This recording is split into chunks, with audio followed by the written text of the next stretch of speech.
Hi audience, hi all. We're back again. Again, I haven't been cancelled yet.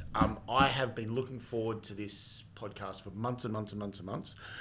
Both of these women are dear friends of mine and have different knowledge on today's topic, which is branding and marketing. I would love to introduce Emma Reeves and Mel Yu. Basically, as far as I'm concerned, there is no one better in the industry for branding and marketing across Australia.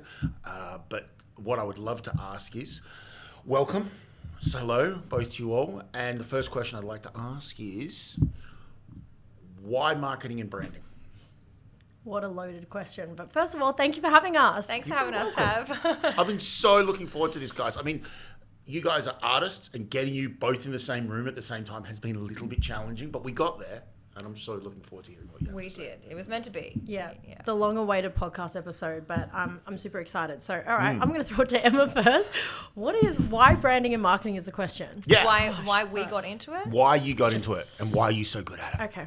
Well, for me, I know that I've always been a creative at heart. So I always loved creating things. Yep. And I always dabbled in art at school, dabbled in pottery, and I've got still some of my childhood creations and teapots. Okay, we're going to drill into that. No, maybe not.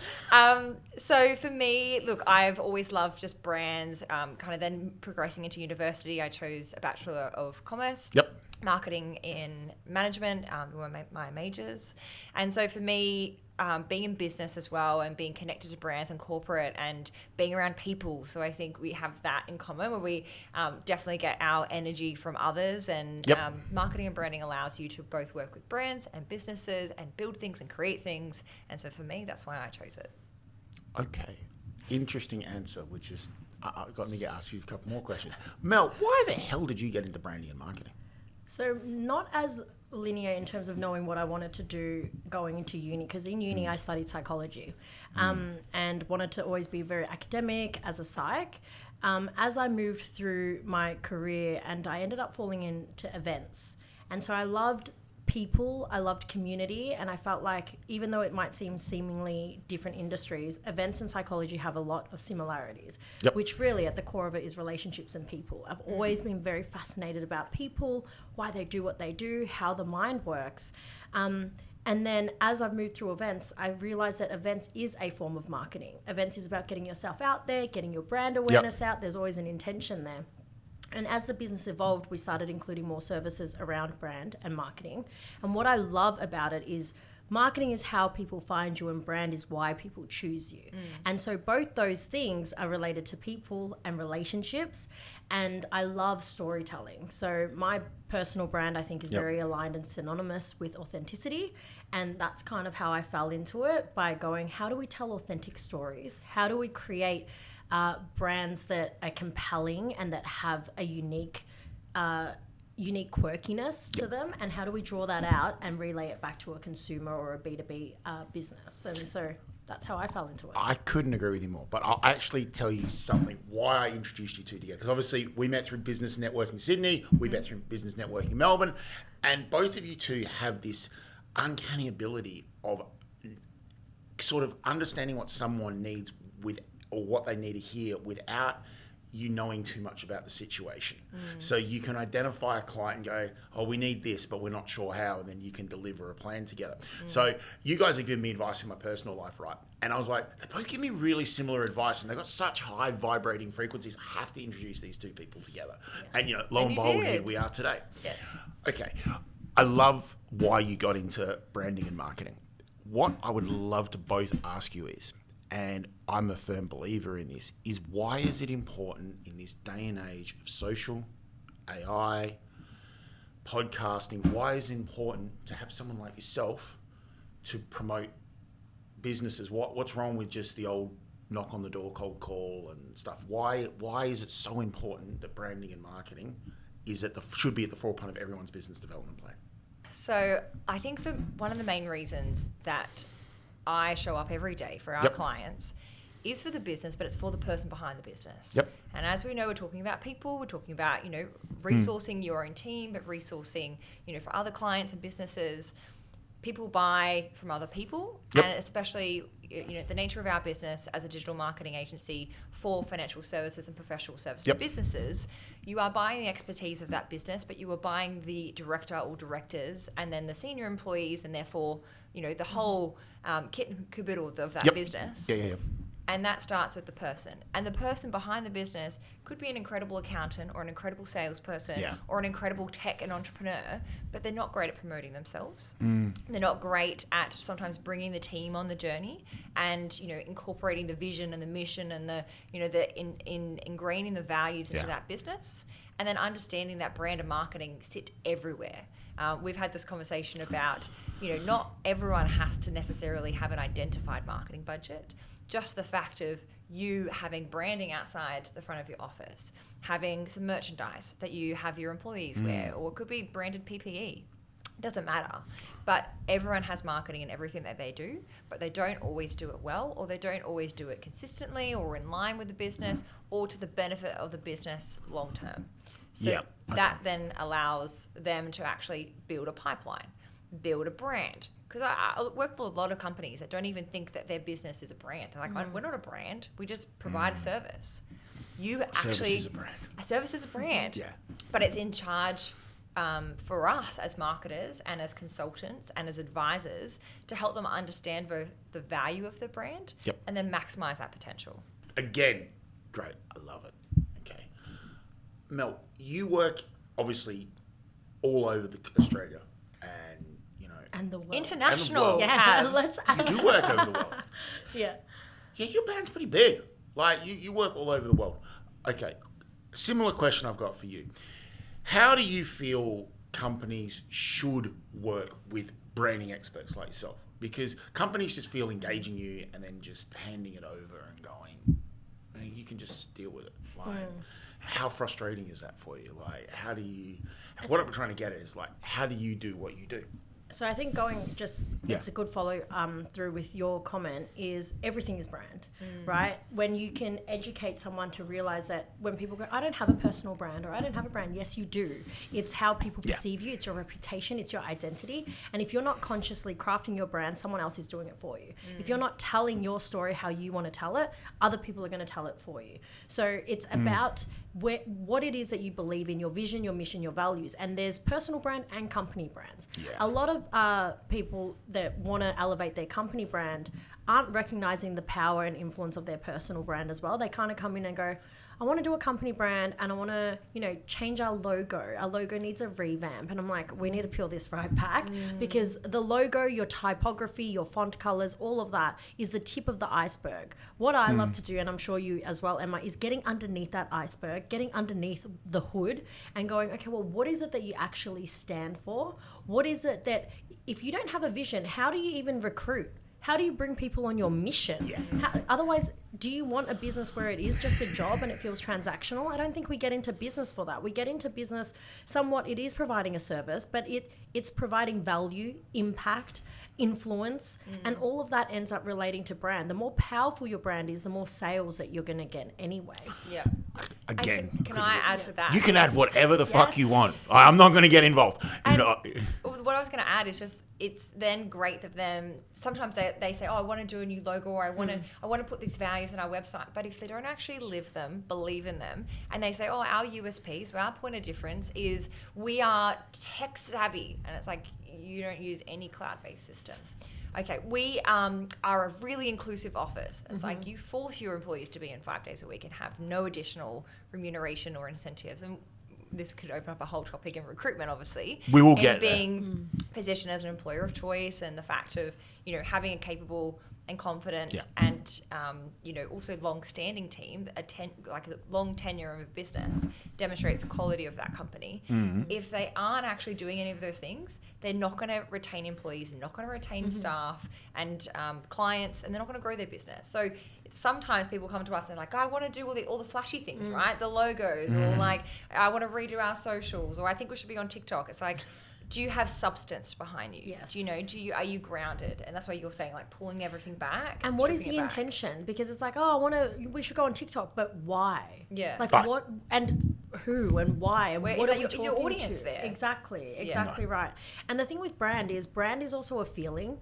It's not necessary. It's a feeling that you get, and it's about trust building. And when you build trust is a feeling. And so for me, when I go in and I consult, I'm like, how do you want your employees to feel? How do you want your customer to feel? And exactly that, where is there consistency and discipline? Because if you're not embodying it in this day and age, and we can go into socials and AI, if you don't embody it, you actually don't have credibility because there's no trust. You can say all the things, where's tech savvy and all that, but once you, again, peel the hood and it's not aligned, that actually can be very damaging for your brand and your company. Yeah, I absolutely agree. When my first employee at TRS was Claire. Well, she's Shout out to Claire. Claire is awesome. We love Claire. Okay. Couldn't even, she was sole trader when she first started with me, right? First sort of person I had within TRS because I understood the power of social. At the time, I had no idea how I was going to engage social with recruitment. But what I believe now is I was talking to a client this morning. I'm no longer Tav the recruiter. I'm Tav the podcaster that they get staff from. He says, I've been watching your video things. Interesting. I'm like, okay, do you want to come on board? He says, maybe. We'll talk later.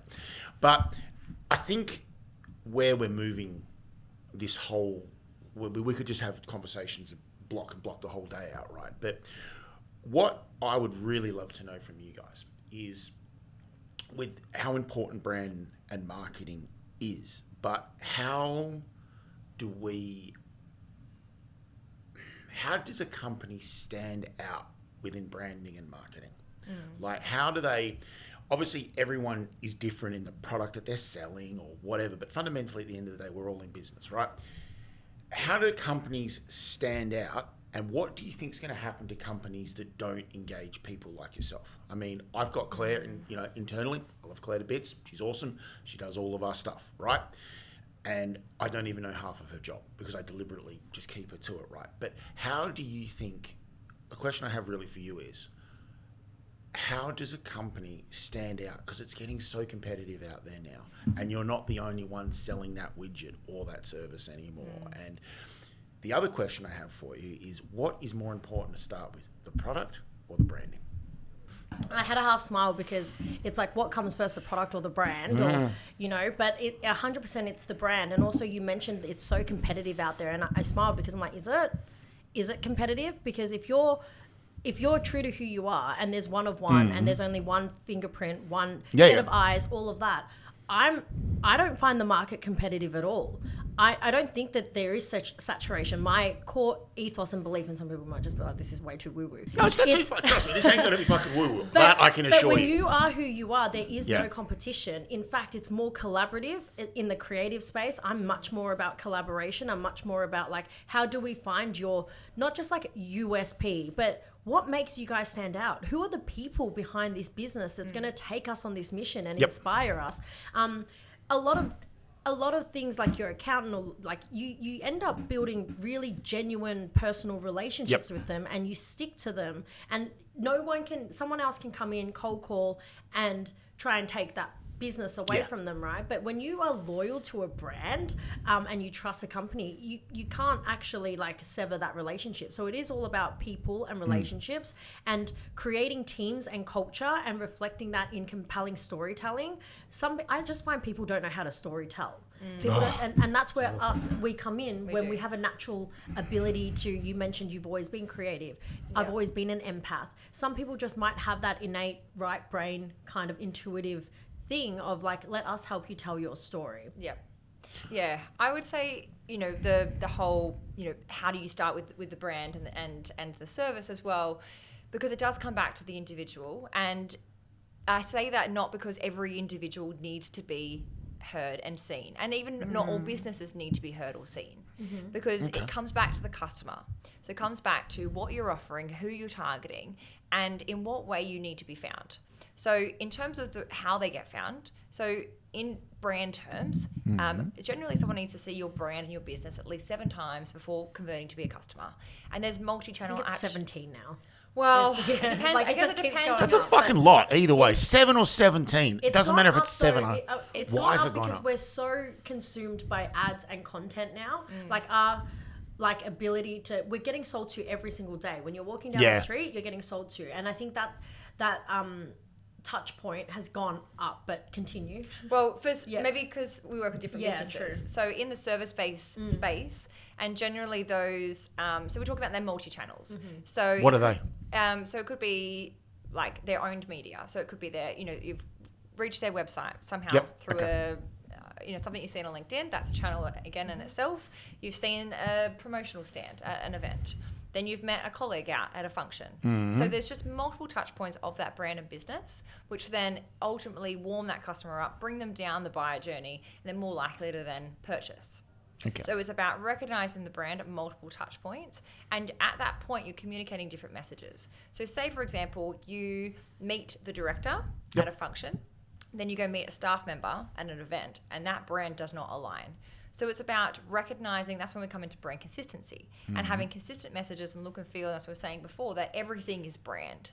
Your people are an extension of your brand, your website's an extension of your brand. I've told some people that their websites are quite awful and that they should probably just put it's under maintenance banner up. It's probably be better for their brand. What makes an awful website? Because TRS Functionality, aesthetics, the copy was wrong, User typos, experience. it was just not good. And I was like, rather than investing time, this is the other thing. With marketing, there's so many different channels you can invest in. Yeah. There's only so many things you can do at one time. Pick where you're going to get the best impact for a medium to high effort.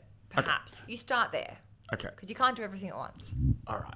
A question for both of you. Where's the biggest ROI at the moment? Or return on investment, turn on time with branding and marketing? It's subjective. Oh, fuck off. It's subjective. Come on. No, There must be like the one thing that anyone watching this, because they're all desperate to know. Well, let's talk about events for a minute, because you've got an events-facing business. So you've got a couple of businesses, and we do more so online support for events, but we also help our clients with more so internal events and conferences. So I could argue that our client actually had a conference last week. They flew their team over from the Philippines. Yep. I had a staff member go. They had a social event at the Greens in North Sydney. Nice. You could argue that, say they spent, 15, 20 grand on that event. You could argue that that's the best ROI they've spent all year, because that's retaining their team, it's creating that morale, it's building their culture. Or but what if they spent 15, 20 grand at a conference? Like, how do you quantify the ROI? How do you say if it's better to invest in an event if it's internal or external? Or if it's better to do 15K on ad spend? It's very hard socials. to... Yeah. I think you've got to unpack who the target audience is, I'd spend who it their on customer socials. is. But you can spend 15 grand on Meta or TikTok or LinkedIn or Google Ads. LinkedIn, Like, it depends on where that... Actually, I'm in a little bit in your trouble with my audience is. CFO at the moment. I accidentally spent $3,000 on Google Ads without knowing about it. Did you get any conversions? Yeah. I believe we did, but it's when I got my new iPhone 16, I put the business Google app on my phone and somehow turned on an AI ad. But hey, if you got leads from it, it's not Exactly. badly spent. We should have wondered why the traffic was. Yeah, I don't know. My CFO rang me and said, "What the fuck?" Reach out to Rachel. Hi, how are you? Okay, I get that. So this, you've got multi channels. You've got different ways to do marketing and branding. Okay, and I've always been a massive believer at TRS Resourcing, and that's why we invest so heavily. We've got an in-house team. Content, yeah. podcasts, accidental podcasts kind of fell into this like I did recruitment. So for people watching this, sort of trying to understand branding and marketing, they might not know you two. Obviously, we will put your guys' socials and everything all over this at the bottom of it. But the question I have for you, let's say you've got a recruiter, they're starting out on their own, okay? They've got themselves a computer and a mobile phone and an okay LinkedIn, because the last company they were working for told them they had to have LinkedIn but never really did anything about it. What advice would you have for that person starting out today with very minimal budget to lead up to working with wonderful people like yourselves? Well, the first thing I would ask them is, what's their goal? Like, what does Make growth, money. What does growth look like for them, though? Not As to you go know it- broke. But is it working? It's on two sides, the brand for them. It's both on the candidate side and it's also on the company Yep, side. absolutely, totally. So, where are they starting from? Do they have an existing network? Have they come from a 20-year corporate journey where they have a corporate network of Okay, companies? I'll say recruiter working for the same company for 5 years. It was... Went out on his own. Went out there. Yeah. So And they reckon they've had an argument with their boss on a Friday. Fuck you. I can do this better myself. Very detailed hypothetical. I know. I got to tell you the story how I ended up going out on my own. Is this Tav? No. So the reason why I don't do corporate recruitment anymore is I was known for starting mutinies in companies. So basically, the office would pile behind me. It's like me and the team versus the management. And I've created huge shitstorms in companies. I could have a whole conversation on that. Yeah. But I guess let's get what's something that someone could do today, really basic, because James, who produces this, I always say to him, it's always nice working with someone who wants to do podcasts, who's done a little bit of the basics, filming, So the way I would answer this is, and I love this because I'm a problem solver at heart. Yes, of course you are. And I feel like I've given lots of people like $1 million advice and like changed the game of their business very early on. One company, when I started Accelerate Marketing, wanted to create a big Instagram profile, and I actually advised them against it because it was actually better to be a selective. They had a European headquarters. It was better to draw from the overseas business and not have an Australian presence, and actually I'll explain more. It was basically like they wanted to work with Rolex and wanted to work with really high-end brands. And I said, if you have 300 Instagram followers, that detracts.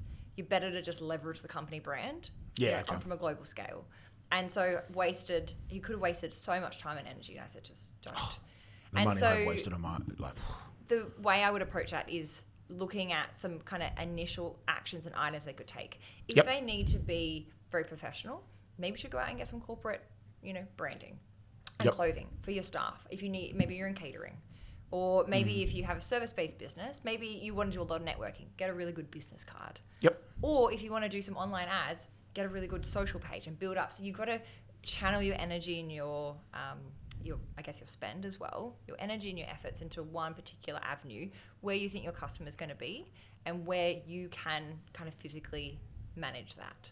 Otherwise, if they want to grow and scale and build a team, then there's so many different avenues, but you need to pick one that you feel best aligns with your direction to reach your goal. Okay.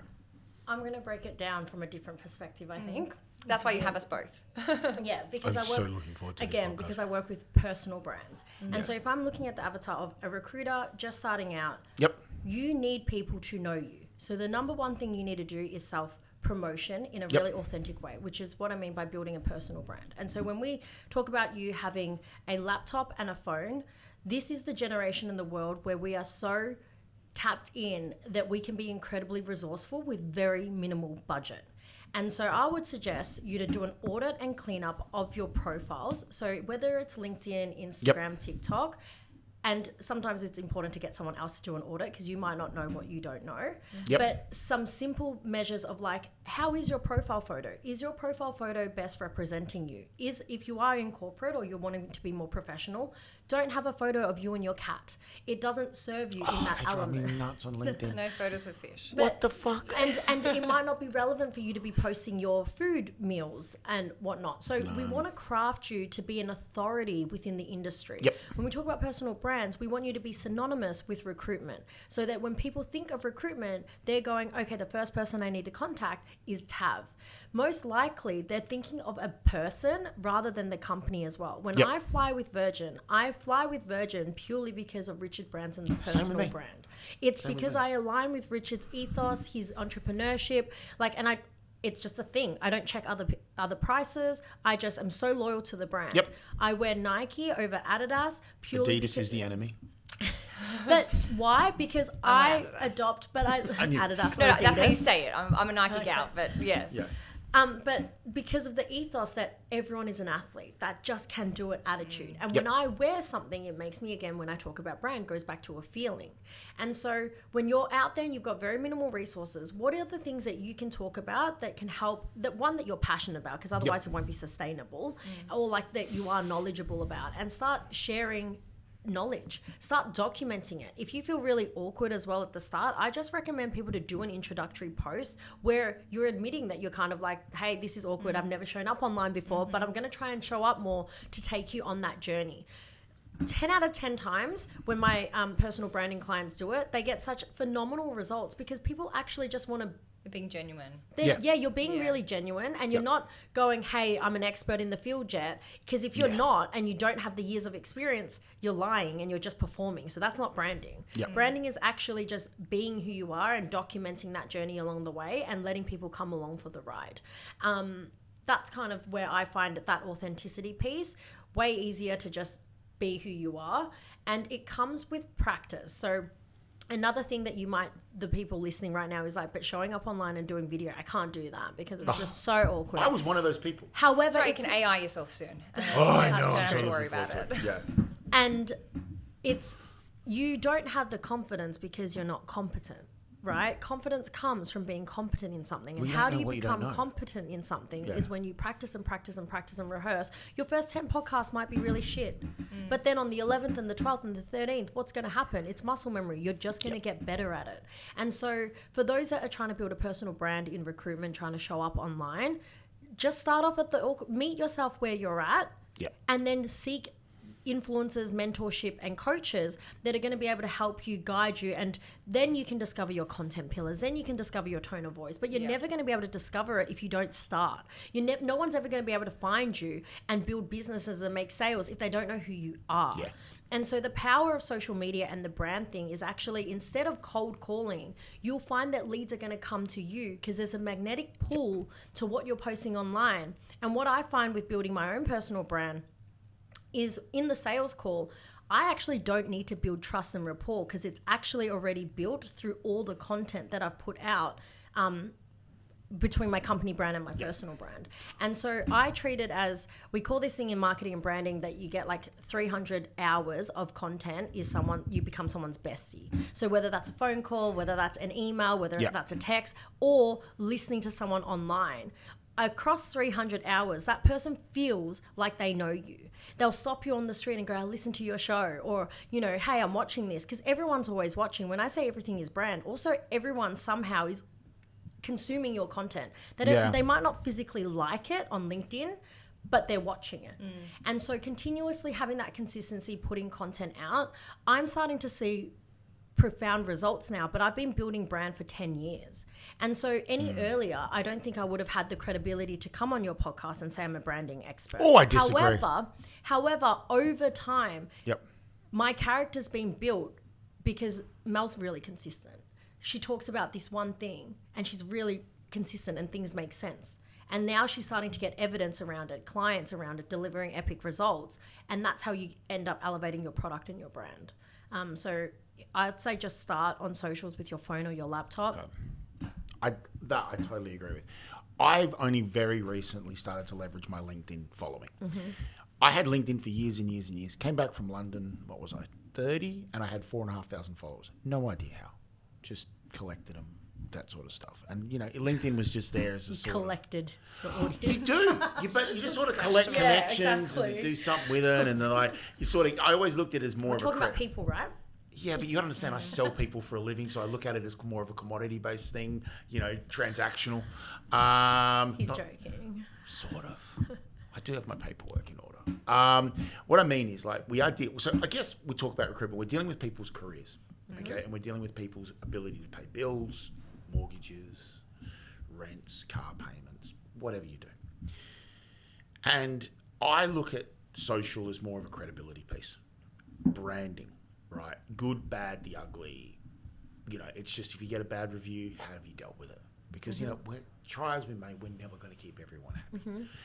Is the negative feedback justified?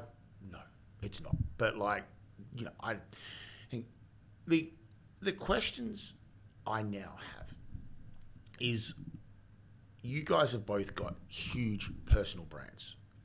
Unknown to both of you, I have referred to you as the Emma Reeves and you, the Mel Yu. Sorry, my dyslexia is kicking in there, in different rooms, And now I have you both together. Hopefully we're going to do this again. How does one build a personal brand? Because I was very reluctant to make my Instagram public. And I did that 2 months ago, maybe 3 months ago. Because I'm worried that people are going to know too much about me personally and in my company. But what I want to know from you guys, why is personal brand so important. Obviously, the company brand is important as well, but I'm talking at a business owner. Why is it important that you should have both?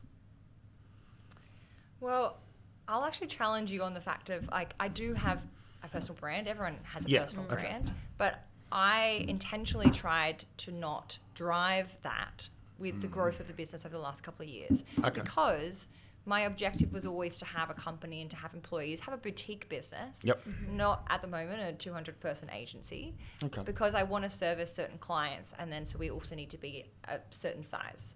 That is our point of difference. And so when I started the business, it was very much me. And I would thank people for coming to events, and then to say, Accelerate, but then it would be signed off, Emma, in the email. And then I think it was our 1-year anniversary, and I had my staff member in the room, and I had a couple of contractors, and I was like, I think we're like an us now. I think it's like us. And now when I refer to the team, it's like we. We are a company. And obviously I'm very involved in the business, and I'm across every single client. You ask me a question about every single client, I will know. I'm behind the scenes, approving, looking at strategies, having different conversations. I'm very involved in the kind of the underlying strategies for each of our clients.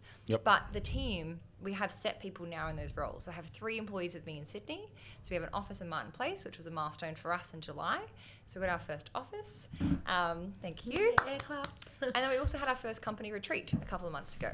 So I took the whole team down the South Coast, and then we had 3 days, 2.5 days basically, where we bonded. We actually re-looked at our own vision, mission and values, and we got the team to decide on what those should be. And then we strategized on all the clients. We went through our processes, and we look forward to next year, and we plan for next year. And that is really important for me, because that is about we. That is about the team and the business. And that is us saying to clients, we are a unit. It's led by me as an individual, which is why, to your question, why does personal and a business brand go so importantly together? It's because you are driving the ship, but then who is the crew? So what does the boat look like as well? Maybe what does the brand look like? But you are going in the same direction. And that is just me. That is, not everyone needs to be in the same, mindset, driving their business by any means. I will always be very present with my clients, and I will always be very present online, because I'm someone who has, 100+ thousand photos and 20,000 videos on their phone. I like content. I like being around people. I'm a social person. So I will always show up online, socially. But I will also do so from a personal. I won't always link it into the business. So I think it's interesting when people go through different chapters of their life. Sometimes there's a time where you want to be more private and more selective. And then there's sometimes you're like, this is me, I'm here, this is what I'm doing, and this is my business. And so you don't always have to be on all the time. That is exhausting. So I think for businesses, we're helping our clients at the moment actually bring up through the ranks some of their team members to go attend events. We've got some of our clients helping them get their team members selected for awards. We've got one client who's got one of their staff members as a rising star with the Accountants Awards coming up. And so you're trying to empower your younger staff, and that's what helps build the foundation of a business. It helps kind of build down those deeper ties and embed everyone into the value system and the ethos of the business. And then their personal brands shine through. Then you've got all these other personal brands popping up. And so, I'll leave it there. But that's basically my view on it, is you can have your own, you can be your own individual and choose how you show up online, but empowering others helps just really kind of reconnect that business together. Because I'm working with businesses. We're all talking businesses are still people, right? So like what you kind of mentioned there is you're still elevating personal brands. They're all building a personal brand that then feeds into the bigger vision, mission, and the company brand. Again, I think I see personal brands as an essential these days. Why? And so so if we look at history, and I like looking at the evidence and stuff, so there's a thing called the 3 waves. Ty Lopez talks about this, but if we look historically at the first wave, which is the 1800s and pre and before, all the wealth went to kingdoms, kings and queens, emperors, government. Okay, that's where all the wealth went. And then there was this thing called the second wave. And the second wave came in the 80s, and it moved into all the wealth started transferring to companies, company structures. Apple, Tesla, like all the big conglomerates that made a lot of wealth. And then that was where it was. And then I feel like up until now with the iPhone and social media into the 2000s, and I actually really think it's starting from 2020 when COVID hit, is the rise of the third wave, which is the rise of the creator and the rise of the influencer, and it's the rise of the individual. We're starting to see a lot of the wealth being shifted towards individual people like myself and yourself, but people are starting to trust people more than companies. And so when you have a strong personal brand, people want to follow real life people. Yep. And they like faces on social media. If you just do a bunch of product shots, it's never going to just land as much as people holding the product. That's why there's ambassadors. That's why Jennifer Aniston was the face of Smart Water, because they understand the value between tying a product or a business or an entity to an actual person. Now, the personal brand doesn't have to be a founder-led. It doesn't have to be the entrepreneur, but it does need to have an essence of people, because otherwise we can't build trust. We don't know how to get into it. It's why people don't trust banks, or they don't, because there's no face of people. But then when someone is ready to kind of lead the way and, be the visionary and be the leader, there's a lot of power in that. That's where a lot of movement and influence happens, because there's someone willing to put their hand up and going, this is me. I am the face of this company. But it is important that no one expects me to work on their deal or their delivery when we do marketing. I drive it. They trust that who I've chosen is going to share the same values and the same ethos as me. And that's why I'm not out on every shoot. I get to do these things as the founder of the business, come out on podcasts and represent my business. But when you connect with me, yes, I will, but I'll feed you to my team, because it's the boat, it's the mission. And I'm very proud of that. But they all have their own individual personal brands within the company brand. Yeah. And I 100% resonate with that, because it's unique to you as well, because you are someone who is so out there. And also, I'm saying before, some people sit behind the scenes. They might be very capable and they might still have good connections, but you've got that online presence. And because you have that, and because you've built that trust from her personal brand, the company brand is all that much stronger. Yep. So...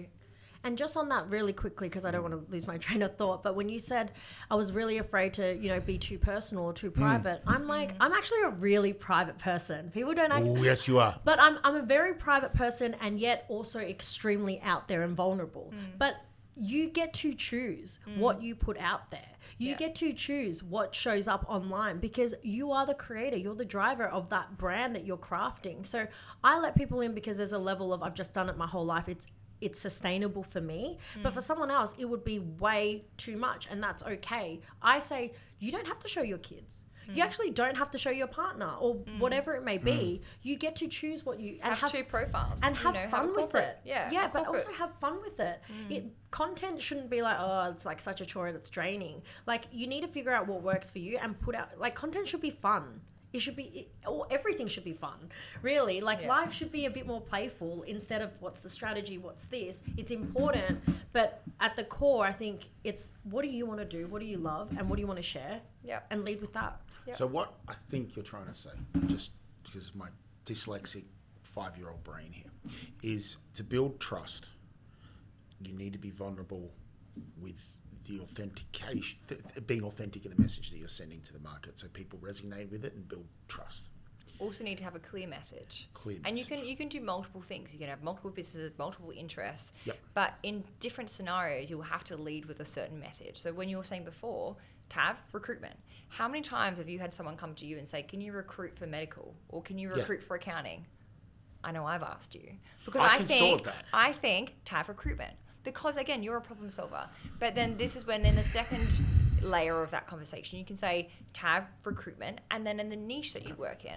And so, you want to start with a really kind of high-level brand association. So Emma Marketing, that's fine. And I do have people come to me. I had someone message me on LinkedIn just a couple of days ago. Hey, I started a business. I'd love to talk to you. Yep. We don't work with startups. But I will also... On 100% of the occasions, every time I get someone referred to me, I will either have a conversation with them or I will refer them on to someone else. Because I'm a believer in just... You can't serve everyone either. But you can't. But I will always have a conversation. I'll always try and help, because that is just deeply embedded in me. And it does waste some of my time, and I know it doesn't always, help in time management, and that's another conversation. But I will always try and help. And that's because someone has come to me. It's a validation that someone has found me and someone has associated marketing to me, and they trust me and my personal brand, as well as then they actually said they referenced the business too. So... You guys are the experts in this space. As far as I'm concerned, when it comes to branding, marketing, there is no two better people in Australia. You know, externally, you work great with businesses. Why do you think there is such a pushback with a lot of people to shoot videos, to do branding and marketing? They seem to want to hide behind emails, text messages, that sort of thing. Do you think in order to have a successful business, you have to embrace marketing and branding in this day and age? Do you think now it's possible to still have a successful business and not do branding and marketing? Well, that's two different questions. Not do video or not do branding and Yeah, marketing? they're very- Or just put it all in together. Okay. You don't have to, so I'll go. You don't have to do video, like that's not a thing. But I think you do. well, I don't think so, because if you're a software company or an IT tech company, not really, because you're solving a problem. But every business at the foundation definitely has to have sales, branding, marketing as pillars. They're across the board. Okay. But how you do it, video, photo, not even that EDMs, cold calling. What's EDMs? Direct email marketing. Okay, I do. Yeah. Yeah. Okay. Yeah.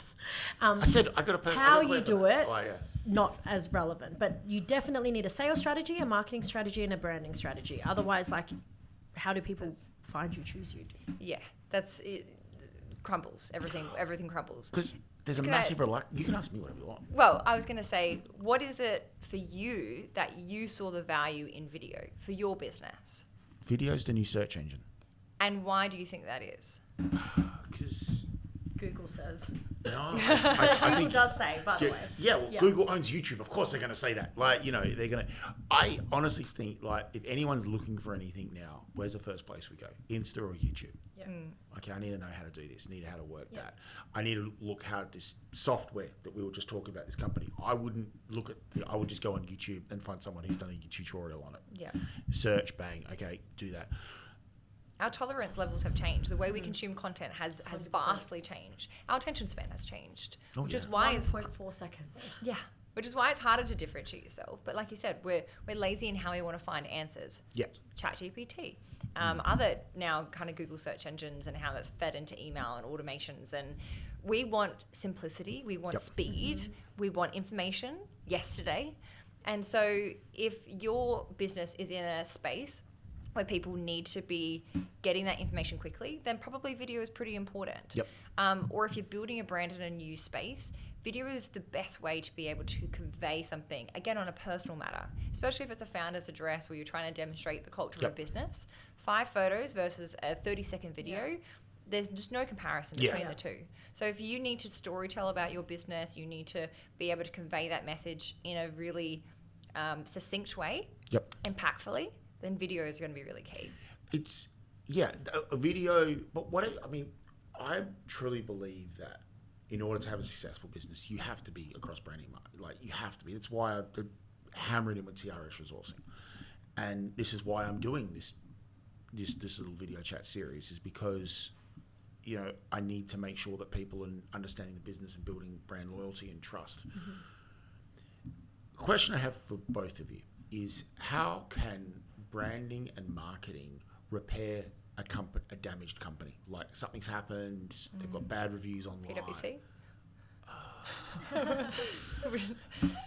Less controversial? A little bit, yeah.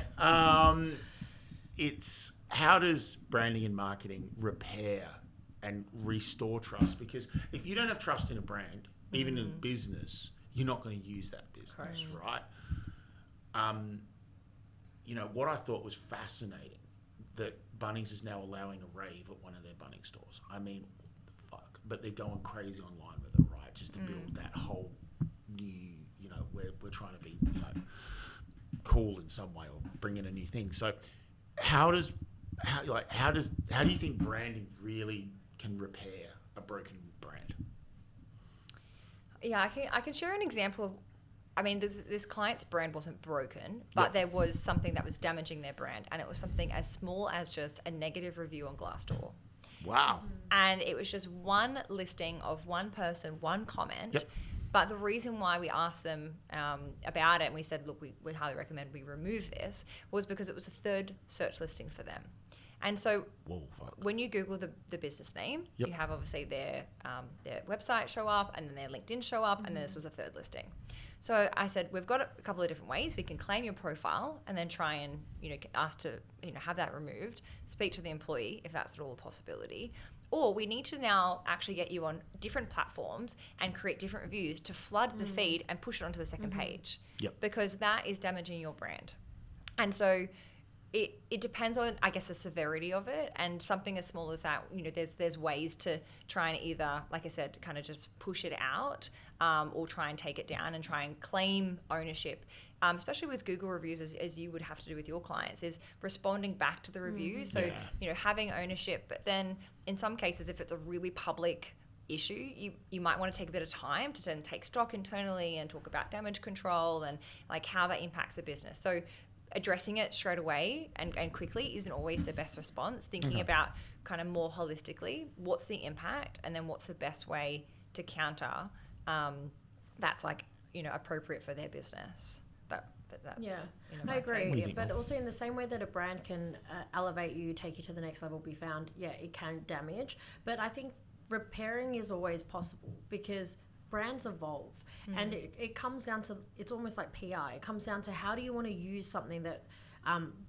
broke your brand. Yeah, but how do you come out and actually repair that by being genuine? Like if you effed up, or like your business, have a message around it, or a PR like comms around your side of things, because people make mistakes, and people have had campaigns, or companies have had campaigns that go horribly wrong. Budweiser did a campaign and it went completely left of field with the LGBTQI community. And What the fuck were they thinking? because what happened was they tried to go too far one way and didn't pay attention to their audience. Their audience is not people that are they drink beer. This is a whole thing you can go and look at. But they went the two other way with queer inclusivity, and it didn't align. But what did they do? They just came back to their core values and their ethics, and as in for them. And it's not making an apology statement, but it's going, okay, well, how do we bring it back to what our community really follow us for? And at the end of the day, we're all humans doing things. So we can do, I'm sorry is probably not the right thing, but recognizing that sometimes you can be the wrong and openly admitting it or sharing that. I find people are quite receptive. I think that vulnerability is really important because people see through disingenuous responses. And we're probably kind of delving into PR territory here. But from a branding and marketing standpoint, we are about creating a story and telling a story and doing so, in a really genuine way. And then kind of thinking about, okay, we do this with our clients all the time. They said they want to reach an audience. What's the message? What's the best way for us to deliver that? Who's the best person to deliver that? What's the best channel? So, you start at what you want to deliver. Okay, maybe it's then an email out to all your clients apologizing for whatever the error is. Maybe it's a video message, which then conveys a bit more depth in the response. Maybe it's a PR press release if your company's a public listed company. So you think about what the message is, who you're trying to convey it to, and then think about the platform and then kind of the format of the content. I couldn't agree more. We had a bank file corrupt 4 weeks ago, big contractor payroll. It just would not. It just wouldn't run. Had to get the whole thing rebuilt. Took 6 hours. But the time we had it rebuilt, we'd missed the 3 o'clock cutoff. So I actually put a public apology on my personal LinkedIn. Well received. No one kicked off. And we dealt with it in house, sorted it out. Everyone was paid. That Friday morning. Because what I'm trying to get at is like we build trust, but shit happens. And I guess what you're saying is it's the way we respond to it. Yes. And how we deal with it and how we're going to move on. Because sometimes that actually builds more trust. Yeah. So the brand can actually propel forward by how you've handled that situation. Okay. What's your ideal client? Because, we're all in business. We're looking at what's your ideal client? You go first.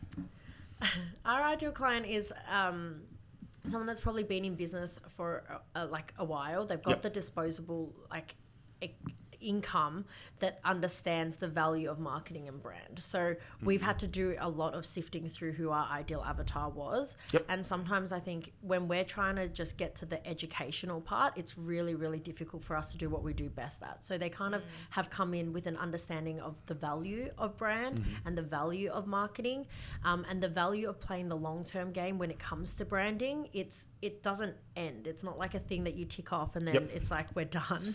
And so really that. But in terms of niche or audience, it's not so much an industry. It's really the psychographics of the business and where they're sitting. They're creative. They're open-minded. They like to think outside the box. We get paid for our ideas, so it's incredibly important that our client trusts us in our ideas. I have a whole team of 20-year-olds that just are on TikTok, on Instagram, and looking at trends and what's happening and how we can then take some of that and incorporate an authentic brand and replicate that so that the company can stand out even further. That's kind of my answer there. Yeah, great. Emma? So for us, we have a niche around financial services and professional services. Also, those that have been in business for a little while, because it's actually really interesting. I've noticed a bit of a shift. So 4 years ago when I started the business, I started working with companies, I was saying before, who provided a service, be that actually cybersecurity with one of our clients, or if it was a loan provider, or if an accountant. Mortgage broker. Yeah, those that thought they had a business but not a brand. Okay. Now we're working with companies that know they have a business and a brand, but don't realize they have a personal brand, or that their employees' personal brand is important. So it's like this evolution of the business that they're growing, but they realize it's not just about brand and strategy. It's about this more holistic approach, which is why we become an outsourced CMO for these clients. We become embedded to their business. We go to their conferences. We show up at their drinks.